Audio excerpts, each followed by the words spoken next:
Ken. It's my honor to be here again today. The Louisiana Sports Hall of Fame, which is located in Natchitoches, Louisiana, right on Front Street, right on the Cane River, is a beautiful facility that finally we got our museum opened in 2013. It's a $24 million museum that hopefully many of you can head on up there and check out with the Christmas lights going on in the month of November and December. It's a wonderful weekend or weekday to go there, check out the city, and also the wonderful Louisiana Sports Hall of Fame Museum.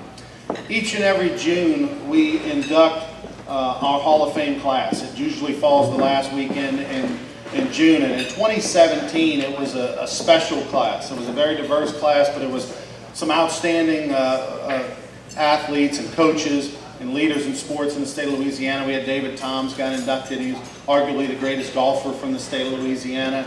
Ed Reed, who went to Destrehan High School, arguably the greatest safety ever to play that position in the NFL. Dee Bro, one of the outstanding coaches of all time in gymnastics, over 40 years at LSU, and they finished number 2 in the country the last couple of years, and many, many others. One of the individuals who was inducted into that 2017 class and won the Distinguished Service Award in sports journalism is Mr. Jim Henderson. Of course, we're very familiar with Jim and his work here in the New Orleans area. Each and every year we induct 2 Journalist Award winners. Mr. Dan McDonald in Lafayette was the other Journalist Award winner.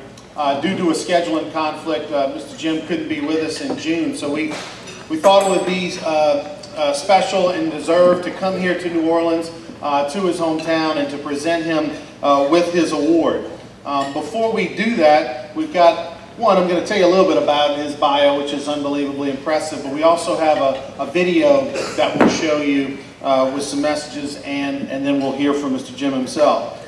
Being a New Orleans guy, I lived in New Orleans. My family's from New Orleans. I grew up here, lived here until I was 13 years old. I remember, not to make Jim feel old, but I remember watching him growing up on WWL. He's been in the business 34 years as the sports director, or was the sports director for 34 years, from 1978 to 2012 at WWL TV in New Orleans. Has been the radio play-by-play voice of the Saints since 1986, except for the 1990 season when he was called to the big leagues to do the national games for CBS TV. He was a 13-time winner of the Louisiana Sportscaster of the Year, selected by the National Sportscasters and Sports Writers Association. He's replaced New Orleans legend and 1990 Distinguished Service Award winner Pat Glaudy as WWL sports director back in the day, and helped the station produce one of the highest rated local news broadcasts in America. As a reporter for CBS Newspath, Henderson regularly covered major events like the Super Bowl, the Masters, Major League Baseball All-Star Game, and his play-by-play career has allowed Henderson to be the soundtrack for memorable moments in Saints history. We all remember the first playoff victory in 2000, which was the Hakeem dropped the ball call, the NFC Championship game win in January 2010 when Jim Henderson said, "Pigs have flown, hell has frozen over." We all remember that call. The Saints are on their way to the Super Bowl. And then, of course, 2 weeks later, the Saints' victory in Miami, where get ready to party with the Lombardi New Orleans, and I don't think folks have stopped ever since. After retiring from WWL in January 2012, he's remained in the play-by-play role with the Saints. However, his retirement didn't last long. 6 months later, started working over at WVUE as well here in New Orleans. Before we hear from Jim Henderson, here's a little video we put together. I hope you enjoy it.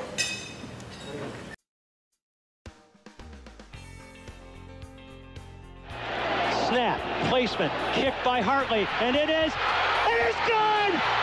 It's good! It's good! Pigs have flown. Hell is frozen over. The Saints are on their way to the Super Bowl.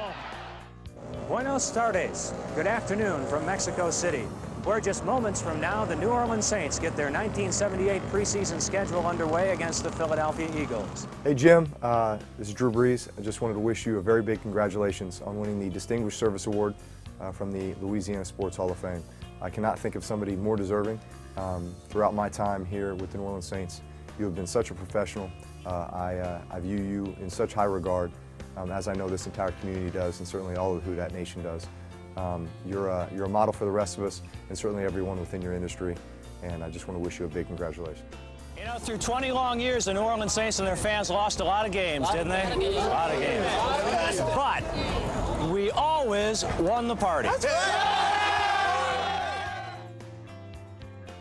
wish I could say I'm a wordsmith like yourself. I'm just happy and proud of you. You know, if there's a gentleman that has done everything, you know, really, not only in life but the broadcasting world, and just gives back. You know, I think that's definitely you. Thank you for helping a young individual like myself, and I know for all the other individuals that you help, we just want to say thank you and congratulate you. And, you know, I know if you're doing one thing, you're doing some fishing. Yeah, I'll have a little fishing to do this weekend. And, oh, you're the going? Giants game on Well, you Sunday. didn't ask me. Oh, well, no, but or Garland. Well, no, or that's, Nash. That's true, too, but I wanted to have a good time.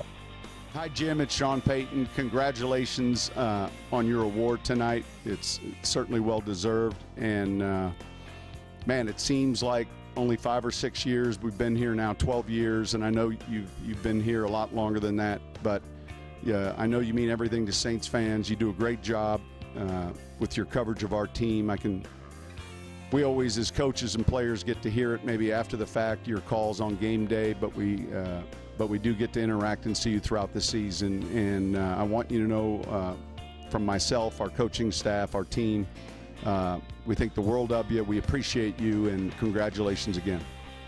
Know dat, believe dat, hope that we could, faith that we would, have both been realized as this wonderful feeling washes over us.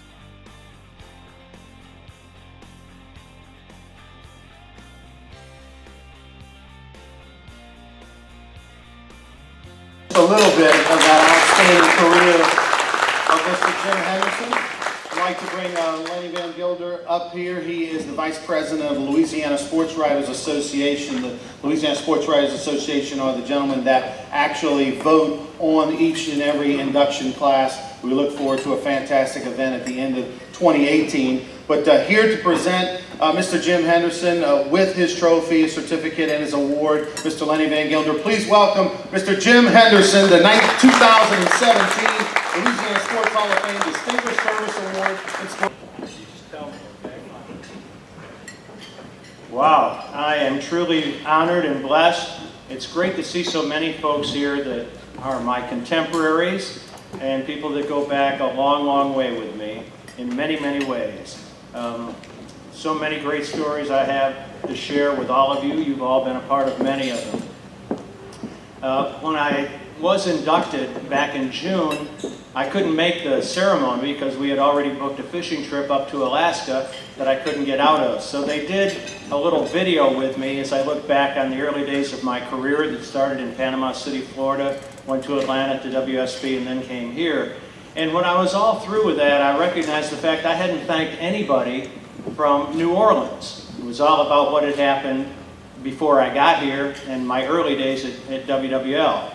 So if that were going to be shown here today, I had thought that, you know what I would do is I would thank everybody in New Orleans at Channel 4 who helped me along the way. So I'll just name them as in the interest of time.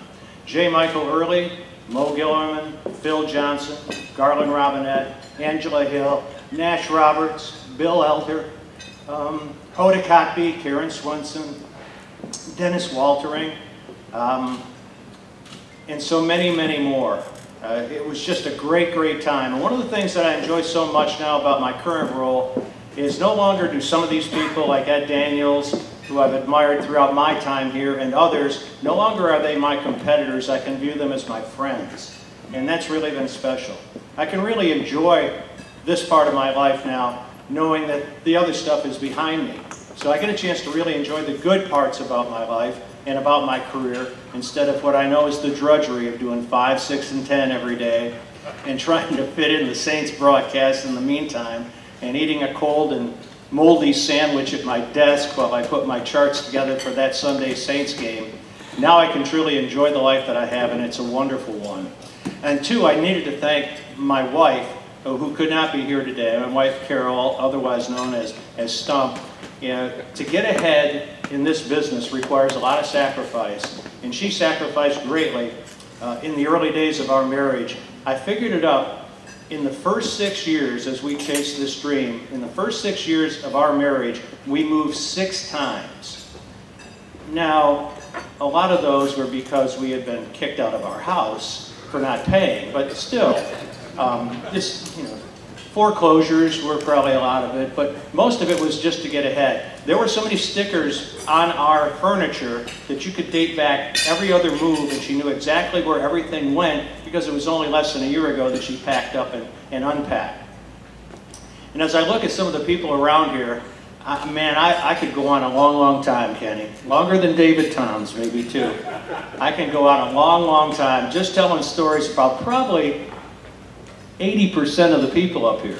You and I go all the way back to Vero Beach. We roomed together. There were 3 of us in that room in Vero Beach, and one was Bruce Miller. Remember that? Y'all remember Bruce Miller? Well, Bruce goes way back, and did go way back. He's no longer with us, but I remember Archie always used to tell a story on Bruce Miller and Wayne Mack when they did the Tulane games. And as Mr. Curl can tell you, Tulane was not very good during those days. And Bruce was very, very pessimistic. It didn't take long for Bruce to utter, "Oh, brother, circle the wagons." And Archie tells this story about Tulane's getting hammered. They're at home. It's late in the second quarter. Tulane's down like 35-0. The fans are booing and departing. And there's a penalty flag. And Wayne is doing the play-by-play, and Bruce is the color analyst. And Bruce goes, "Oh, Wayne, there's another penalty on the wave. Oh, and it's a 5-yarder. No, it's more than that. It's actually a 10-yarder. Wayne, this is a 15. It's a 20. They're still marching this off. This is a 35-yard penalty against the wave." And Wayne says, "Bruce, I think it's halftime." Oh, yeah. Poor Bruce, when we got on the Saints broadcast, Bruce was the guy that had to do the pre- and post-game with Jim Mora, who could be about as mean as he could possibly be after a defeat. And poor Bruce had to be the first person to interview Jim Mora after another tough defeat in the locker room. And I swear you could hear him sweat on the radio, because that was what Jim Mora would do to you. Bill Curl, I'll tell one story on Bill. I was just reminding him of this. I admire no one more in the business than Bill Curl. When he was with the Dome, that's when they used to take us out on junkets. We had gone to do the Ali Spinks preview with them up in their training camps, and the Superdome was footing the bill for all this stuff. And I think it was the Wilfred Benitez fight out in Las Vegas that they sent a big group of us out there to preview. So we all took our photographers. I don't know if Ed was on that trip or not, but Buddy D was, Pete Finney was, Bob Ressler was, myself, Bill Curl, and there might have been 2 or 3 other people. So we had to get up early in the morning here to fly out of New Orleans to Las Vegas to go to the respective fighters' camps and to do all our interviews. And just, it was bang, bang, bang, bang, bang once we got out of the ground in Las Vegas. So we worked all day, and we went back to our hotel, and they said, "Okay, shower up, we're gonna have a big dinner downstairs in about an hour." So in about an hour, we're all down there, we're sitting around this table in the casino, and we're being served by these topless waitresses. Very interesting meal, and a very pleasant meal, I might add. Bill's sitting across the table from me, and here are these beautiful women serving us, and I'm thinking, what a great life I have. And Bill and I are kind of reminiscing, and midway through the meal, there was kind of a pause in the service, and I looked around the table, and Bill and I were the only 2 people still awake. And I think now, at 71 years of age, that would be me. I'd be one of them too, face down in my soup. We just had the greatest of times. I was truly surprised by that, thanks to the Saints people who contributed to that and everybody else. It's been a great association. It's gone by so fast. I usually, when I speak to people, and they do recall some of those calls in 2009, we were fortunate enough to go to the Super Bowl, and they ask about the call about pigs have flown, hell is frozen over, the Saints are going to the Super Bowl, And I said, well, you know, I usually get inspired. We have a house up in Mississippi with about 5 acres. I usually get inspired mowing my lawn, thinking about, you know, what I would do, what I would say. And I thought, you know, what would you ever say if the Saints won the Super Bowl, if you were fortunate enough to call that game? And I thought, well, I'd seen people in the Dome holding up signs, pigs fly, or hell freezes, as those people in the Dome often did when the Saints were winning and playing well. And I thought, you know, that's what I would say. I would say, pigs have flown, hell is frozen over. The Saints have won the Super Bowl. Well, Hartley's lining up that field goal to send us to the Super Bowl. And if you're a Saints fan, you're not just anticipating him missing it. You're probably anticipating it being blocked and run back for a touchdown the other way, game over. So there's no chip shot. And when he kicked it, I'm thinking, wow, you know, hell is frozen, pigs have flown, hell is frozen over. Maybe I better go ahead and not press my luck and go ahead and use that now. So I did, and fortunately it took wings, and the pig flying sort of became the symbol of the postseason. And then during the 2 weeks prior to the Super Bowl, we're down in Miami, and this lady called me and said, look, I heard your call about pigs have flown, hell is frozen over, the Saints are going to the Super Bowl. I really think that you ought to say, if the Saints win the Super Bowl, get ready to party with the Lombardi. And kind of like Milton Berle, knowing a good line when I can steal one, I said, you know, that's what I'll say. And fortunately, that lived on as well. Great, great time. I think one of the encouraging things about this season, along with winning 5 straight as they are now, is so many times now as you make reference to other seasons and what's happening now, certain things that statistically that occur, suddenly it said this hasn't happened since 2009, this since 2009, this since 2009. And I'm not saying this team is on its way to the Super Bowl, but it certainly is refreshing after the first 2 games of this year to be where they are now. If you have any questions, again, Kenny, you know me, just say, all right, that's enough, Jim, sit down. But I'll be happy to answer any questions you might have, and having been around coaches for a long time, if I don't want to answer it, I know how to duck it. So you can ask me whatever you want.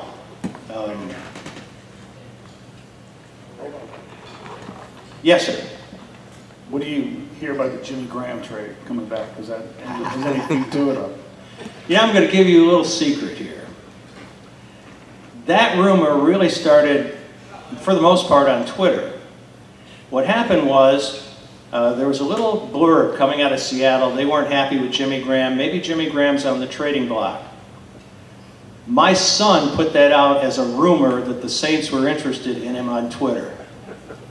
He put out, rumor has it, just to see what would happen.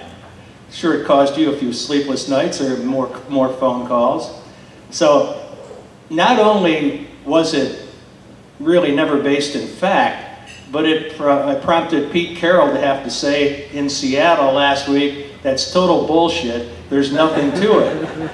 And I'm so proud that my son contributed to that. So there is nothing to it. But a couple of trades, you know, the trading deadline is later this afternoon. There were a couple of major trades today. Unlike most of the time in the NFL when nothing happens, Jimmy Garoppolo got traded today from New England to San Francisco for a 2nd-round draft pick. And I would hope that somebody in a conference call with Sean Payton in the next couple of days would have the stones to ask him, were the Saints interested in trading for Jimmy Garoppolo? Sean Payton loves Jimmy Garoppolo. Loves it. But, thing is, the Patriots drafted Jimmy Garoppolo late in the 2nd round. They only got a number 2 for him now, but it's going to be a high number 2 with San Francisco. Probably the 34th, at worst 35th, or 36th pick in the draft. And the Saints don't have a number 2, as I recall. I think it was traded to move up for Alvin Kamara in this year's draft. Am I right, Doug? So the Saints wouldn't even have had a number 2 to do this. And I was hearing some speculation on the way in. You know, during football season, my ear is always on the NFL Network, on Sirius, on all sorts of websites in preparation for the game on Sunday. And what they were saying was, one of the reasons that they had to get rid of Jimmy Garoppolo, and the Patriots now don't even have a backup quarterback on their roster, having traded him, was he's going to command this huge franchise tag because he hasn't signed. They haven't been able to get him long-term under a contract. And if they were going to bring him back and franchising him to keep him, they would have had to pay him more than Tom Brady. And Tom Brady and Jimmy Garoppolo have the same agent. So that might not have worked out so well. So Garoppolo goes to San Francisco for number 2. Jay Ajayi, the running back for the Dolphins, got traded to the Eagles for a 4th. And there might be still some more to come today. This was a good trivia question that we had when the Patriots came here to play. And I heard this on Sirius on the way into work. Was Gil Brandt, who said, you know, here's an interesting, see how many people of you, how many people remember this or know this. The top 3 passers in Eastern Illinois history will all be in the Louisiana Superdome today. Who are they? Well, your head coach, Sean Payton, is one. Jimmy Garoppolo is the other. And the other was the quarterback of the Cowboys, who was up doing the game, Tony Romo. Those 3 guys were the leading passers in Eastern Illinois history, all in the Superdome at the same time. And so we asked that on the air, and a few guys had it. One more thing I'll ask you about, because as you want to ask me things, and I'm here for you. Last night on the show we do on WVUE that airs at 10:30, in the course of it, I asked Juan Kincaid and Sean Fazan, with whom I work, I said, we're halfway through the season with this game on Sunday. 8 games into the Saints season. If the Pro Bowl voting were to take place this week, who on the Saints offense would be voted to the Pro Bowl? You think about it. I can't think of a single person. Who on the Saints defense should be voted to the Pro Bowl? Cam Jordan, Marshawn Lattimore, and Kenny Vaccaro. At least 2 of those 3 guys, barring an injury, will make the Pro Bowl this year. And when was the last time you could ever say the New Orleans Saints defense was more talented in many ways, at least with those 3 people, than an offense? Am I right, Doug? So, any more questions? I'm here for you. Yes, sir. Jim, there's some of us in here that remember the state of those on the air when you first got here. How does it feel being the only guy who could really command the English language as a New Orleans sportscaster? Buddy D. Whoa. All right. The customer's always right. That was Hap Gloddy's little signature piece too. You got to remember that back in those days, even though these guys were the sports directors of the station and they were icons, there'll never be another Hap Gloddy. I truly believe there will never be another Buddy D. But at those days, they got their sportscasters from newspapers, because the schools in New Orleans, as we all recognize, is about 5 years behind most major markets. They got their people from newspapers because at that time television and radio broadcasters weren't for the most part being churned out by universities. So they came here with other skills. Skills that unfortunately I think now are being lost in our business. Being a true journalist, working at your craft, being able to write a story. I mean, when I came to Channel 4, and it's not just them, I was always looked upon as the grammarian in the group, and here we were in the communication business, and I was constantly asked on a daily basis, does this verb agree with this subject? Does this pronoun agree with this antecedent? You know, what's the subject of the sentence here? Well, it's not really, you're looking at the preposition, the object of the preposition, that's not the subject of your sentence. Here's the subject of your sentence. Stuff that I taught 8th graders up in Webster, New York when I was an English teacher. So I'm kind of ducking your question out of deference to them. But when I came here to be interviewed for the job that I eventually replaced Hap on, and I saw his sportscast, and I said, boy, this is going to be easy, because there's not really anybody truly giving you a television sportscast in this market. And then I got here and I was picketed by people the first day on the air because of the loyalty to Hap and the people that loved him. I told this story a million times. The first week I was on the air in May of 1978, I was going to go on the air May 8th. I think it was right around the May flood during that year. And so I was going to go on the air on Monday. So on Monday, I go up to my office and I'm starting to work on my script. And Phil Johnson, who was the news director, poked his head around the corner about 1 o'clock in the afternoon and said, "You okay?" Yeah, I'm fine. About 2 o'clock in the afternoon, another person from the hierarchy looks around the corner. Are you all right? You okay? I said, yeah, I'm sure. I'm fine. Well, Phil wants to introduce you on the air on Bill Elder's show at 5 o'clock. Okay, fine. And what we're going to do, this was before there was real technology in the business, what we're going to do is we're going to wheel one of the big studio cameras out to the front of the station because people are picketing you. So at 5 o'clock, Phil Johnson came out and introduced me on the Bill Elder set. They took this shot, and there are people walking around with signs saying, "Don't scrap Hap," age discrimination, Henderson, go back to Atlanta. Everybody hated Atlanta. There were signs across the street. And that was my debut on the show. And I always told people I was one of the first people to come to New Orleans and get run over by the welcome wagon. And as I left my office, we had to walk through the parking lot of Channel 4 to get up to the set on the second level. And as I walked out of the office and turned that corner to walk through the parking lot to go up on the set at Channel 4 for the first time in 1978, I had an armed guard because they're afraid somebody was going to shoot me. And I had an armed guard that accompanied me from the sports office to the set and back for an entire week because they were afraid somebody would take a shot at me. So, but I never had misgivings about coming here. Mr. Early was a giant in the broadcasting business, and they made that move because they were #1 and yet knew that there was more of the audience out there that they weren't getting because maybe they weren't truly acknowledging the other people that might be out there. Women, minorities, other people such as that. And so that's why they brought me aboard, and with some of the great people that I was able to work with, and I'm so proud of this, and I had very little to do with it, but I was there for 34 years. We were never anything but #1 in every newscast throughout the entire day. Morning, noon, 5, 6, 10. Every newscast we did, we were never anything but #1. So I got out while the getting was good, because that's not the case any longer and probably never will be again. You already answered my question. Was there a chance you were going to go somewhere else besides New Orleans that you considered? My plan when I came to Channel 4, my goal in broadcasting was always to work for WSB in Atlanta. I got there with my second job. I went from the 186th market in the country in Panama City to the 16th in the market in the country at the time in Atlanta. And so that was my goal. And I worked my way up to being probably second in the sports office. And the idea was they were about to give me the 11 o'clock. The sports director was a man named Jim Biondi.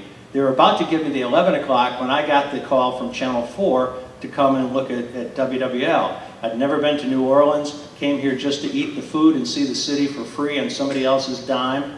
And when I was offered the job, the people back at Cox Broadcasting in Atlanta, a guy by the name of John Furman, who was a friend of mine, a friend of Milo Hamilton's at the time, who really was my mentor, he gave me all the background on Channel 4. It's a great place, pay well, be treated great, tremendous stability, one of the best local television stations in the country.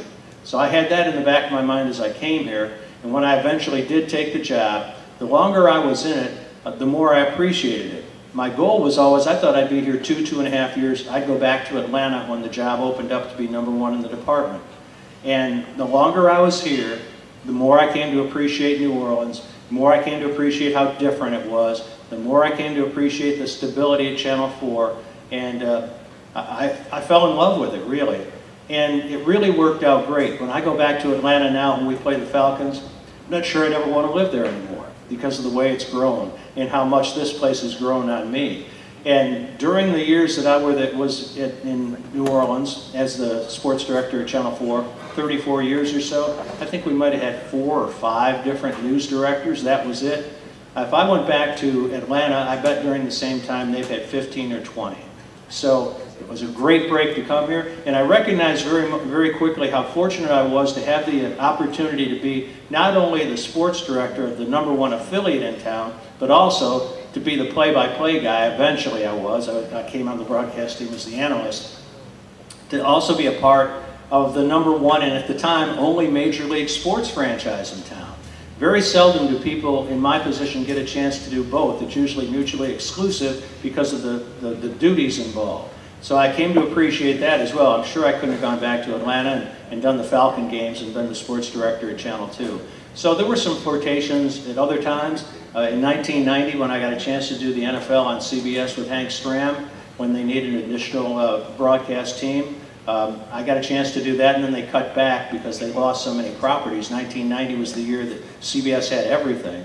When they cut back, I never looked back with anger, only with appreciation. I got a chance to work at the highest level of this business. They wanted to keep me, but just didn't have enough going on at the time. There were 3 of us that were hired that year at CBS. Myself, Chris Mortensen, and Brad Nessler. And the next year, we were all gone because they didn't have enough work for us. And Chris Mortensen, as he fights cancer, has done wonderfully. Brad Nessler is CBS's SEC play-by-play man, having gotten rid of, well, losing Vern Lundquist this last year.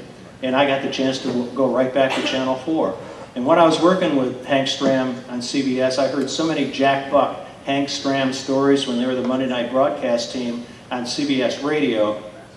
And Hank gave me a lot of good advice, some that really wasn't quite as good, but most of the good advice he gave me, he'd always tell me Jack Buck stories. And he said Jack Buck worked at KMOX even when he was doing stuff for CBS. And Jack Buck said, don't ever lose your local broadcasting opportunity, because he could always go back to KMOX and do the same job.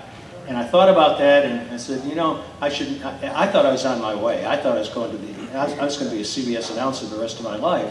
But when it finally ended, even though they wanted to keep us, I was able to come right back to Channel 4.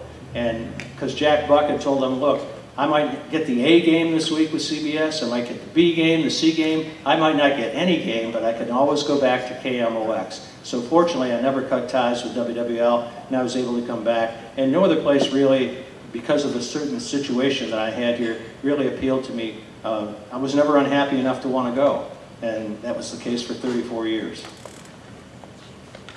Yes, sir. Yes, Mr. Henderson. Having grown up here, seeing Phil Johnson with his editorials, and then for you to come in, I mean, I would love to just be at a round table listening to you two conversate. I mean, it must have been amazing. I'd like to know, how much did the Buddy D's and the Haplottes around here, did they influence you at all, or did you already come in with preconceived notions? And if you could you share the one Buddy D story you made me cry on the air over after he passed, was the one where he confused the football player with the wrestler? Oh, yeah. Brian Joswiak and Dombrowski. Oh, man, there's so many Buddy D stories. But no, I can't say that they really influenced me, except they intimidated me, because they knew New Orleans so well.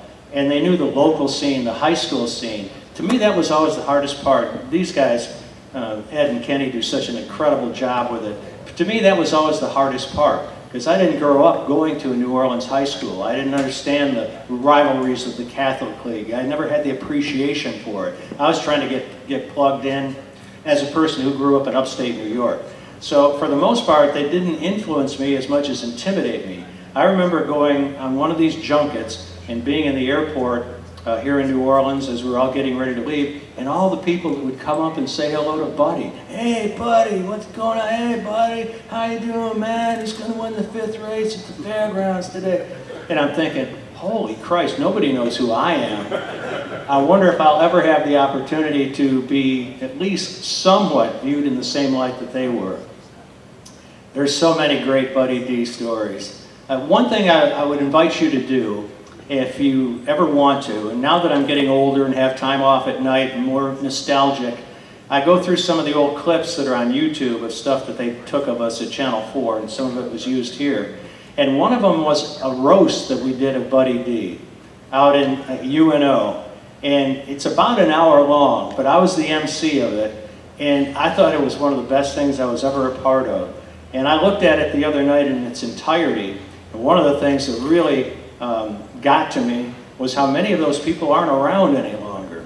Obviously, Buddy, he died, I think, within the year after that roast. He died, I think, right just before Katrina. Yeah, 2005, around February of 2005, and then of course Katrina came in August.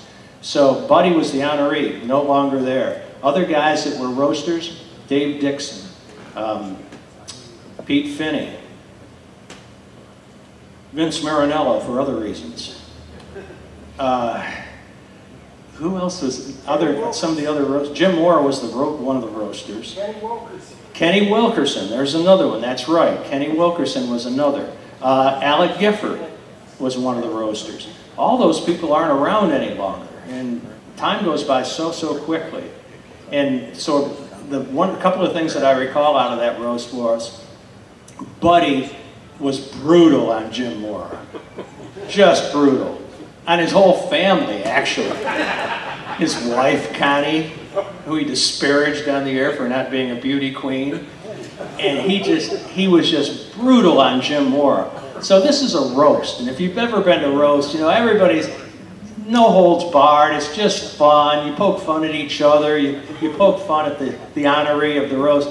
Jim Moore came loaded for bear. And he just tore into Buddy. And it really got to be a little embarrassing because that was not the nature of the roast, you know? But Jim Moore was going to get his pound of flesh out of Buddy's butt one last time and did so. But the question you're asking about the wrestler was, we were in Hammond training at Southeastern. And the Saints, there were two offensive linemen at the time that the Saints were looking at in the first round. One was Brian Joswiak, out of the Midwest school, and the other was Jim Dombrowski, who went to Virginia. So the Saints went ahead and drafted Jim Dombrowski, and this was his rookie year of training camp. Well, Buddy had confused Brian Joswiak with Jim Dombrowski, who Buddy called Jim Jumjowski. And so he's doing an interview with him, and Brian Joswiak, when he came into the pros, was noted. A lot of these guys that play on the offensive and defensive lines were wrestlers in college because it gave them footwork and gave them leverage and really prepared them for the task at hand as an offensive lineman.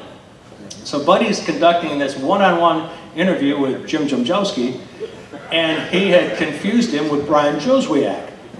And so he says, "Oh, I just wanted to ask you, Jim, about your wrestling career." And Jim Dombrowski goes, "Buddy, I think you're confusing me with Brian Joswiak." And Buddy, just like this, said, "Well, did you ever want to be a wrestler?"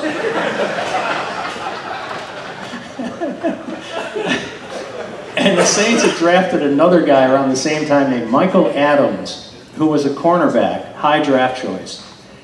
And there are a few people, unfortunately, who are like this in the pros. Darren Sproles is another who truly, Patrick Robinson, just truly can't express themselves when they get in a situation where there's any sort of tension at all. And Buddy's doing a live shot with Michael Adams for 6 o'clock. "I'm here with Michael Adams. Michael," and he asks him the first question, and Michael goes, and he turns around and walks away. This is live on TV. But he's going, "Oh, Michael, I'll come back here." And he never did. He walked away from it in the course of the interview and never came back for the live shot. And of course, there's the Dante Stallworth story as well. You know, there was a quarterback with the Vikings, Dante Culpepper, and the Saints had drafted Dante Stallworth, #1. And this is when WWL on draft day had this huge draft fest. Draft fest, what year would that have been? 2001 maybe, or something like that. Draft Fest 2001 was this huge show that WWL was doing, big tent and everything.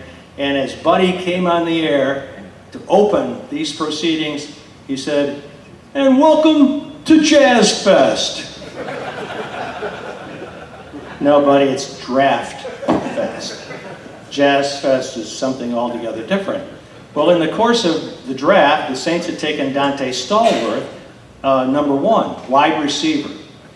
And Buddy, all the time that he's on the air for the first half hour after the draft, calls him Dante Stallpepper.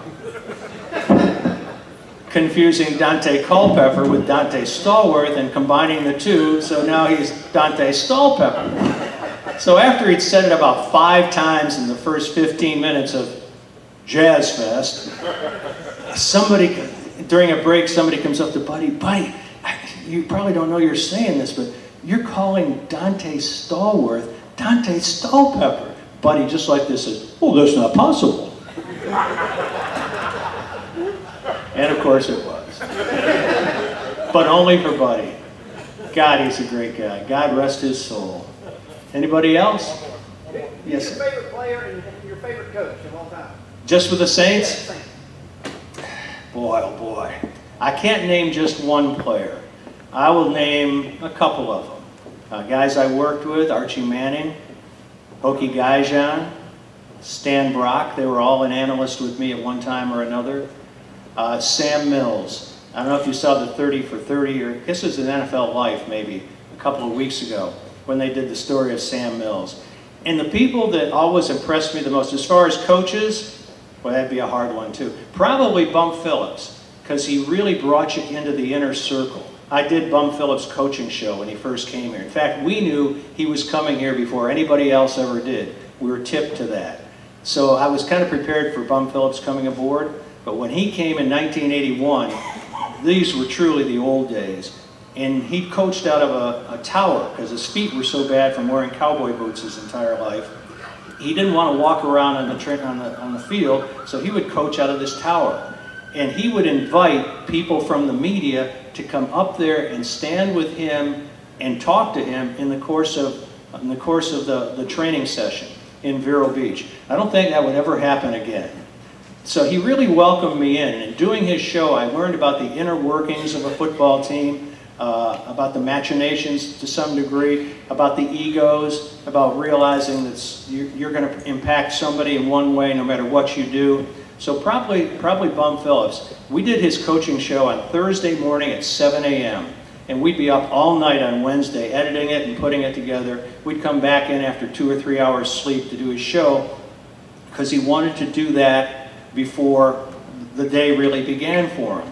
And one time, it must have been in December, and I walked in and Bum with his cowboy hat was already sitting on the set, half asleep. And I said, hey Bum, how you doing? He kind of croaked like that. I said, oh man, you got a bad cold, don't you? He goes, yeah. He said, I hope it turns into pneumonia. I said, really? He said, yeah, they know how to cure pneumonia. They don't know how to cure a cold. So we had a great time with him. I remember when the Saints traded Wes Chandler. I'm sitting on the set with him at 7 o'clock in the morning that day. He goes, I thought you might want to know this. I just traded Wes Chandler to the San Diego Chargers. I said, are you kidding me? That's huge. He was the #1 draft choice like in 79, 78 I guess it was. And 79 was Russell Orchland. 78, he said, my God, that's a big story. I got to go ahead and report that. He goes, no, can't do it. I said, why? I said, I haven't told the team yet. I got to tell the team before you can report it.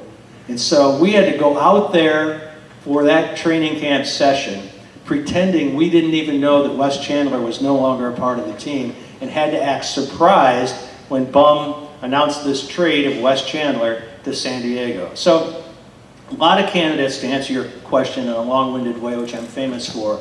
Probably just to name one coach, and they all contributed to where I am today in one way or another, would probably be Bum Phillips. And the players, so many good ones. But in the old days, you got a chance to really know the guys, right? It's not that way any longer. Because of free agency, they move on, new guys arrive. Because the media is so pervasive now, it used to be just 3 or 4 of us out there at camp every day, right, Ed? Occasionally. You might go out on Wednesday or Tuesday and that'd be pretty much it. Now the media is so pervasive, and with the advent of social media and everything, you're kind of the enemy. That's kind of the way they want to portray you, and I think that's kind of the way they portray you to the team. So believe me, to have Drew Brees say that about me just tells you what a great guy he is. Because I don't know Drew Brees. I don't know any of these guys anymore. And I think probably a part of it too is getting older. I mean, these guys are young enough to not only be my sons, maybe be my grandson. So you kind of lose that aura about a player. The longer you're in it, the older you are, and how you recognize your role in life and really the true importance of the game when you think of the entire scope of things. I'll leave you with one more anecdote, and I got a million of them. But before a broadcast starts on the radio, the butterflies are a little bit there. I mean, you've worked all week for this. It's one of only 16 opportunities you get in the course of the regular season. So there's always going to be a little bit of tension. And I'd read Jim Nance's book, and I love reading books about people who do what I do, only at a much bigger level, to try to learn from them. And Jim Nance said in the course of this book, no matter how big the event, he's called all the big events. He said, I always try to find maybe just 5 minutes to get away and just truly appreciate what I have in my life. And it kind of calms me down. So I try to do that, but still, there's always something going on just before the broadcast. You're a little uptight, you're getting ready to show what you hopefully prepared for the entire week. And we might have been in like Cincinnati, and we're having problems electronically. Our signal's breaking up, we can't hear ourselves, our headsets are out, and this is like 5 minutes before game time. So we're all getting kind of flustered, and they call in this old engineer, and the engineer bends over the console and bends over where the microphones are, showing the crack of his butt as he does so. He's got his head under there and he's working on things, and he thinks he's got it done, but he's not really sure. As we're saying, it's getting closer and closer and closer. And he turns around and he looks up at us, me and my broadcast partner, and he says, you know, it's all bullshit. And I said, you know what? You're right. It is. We work, that's the job we work at. In the scope of things, I was so much more effective to society being a high school or junior high English teacher in Webster, New York, than I ever would be, even with the great honors that I've been able to achieve here. You got to put things in perspective. We work at our hobby. It's fun and games. It's a toy department of life. And I think sometimes we don't recognize that enough. But all you people who've been around sports do, I'm sure, what a great part of our lives it's been. I would never be even close to where I am in so many ways without sports and without people like you. Thanks a lot.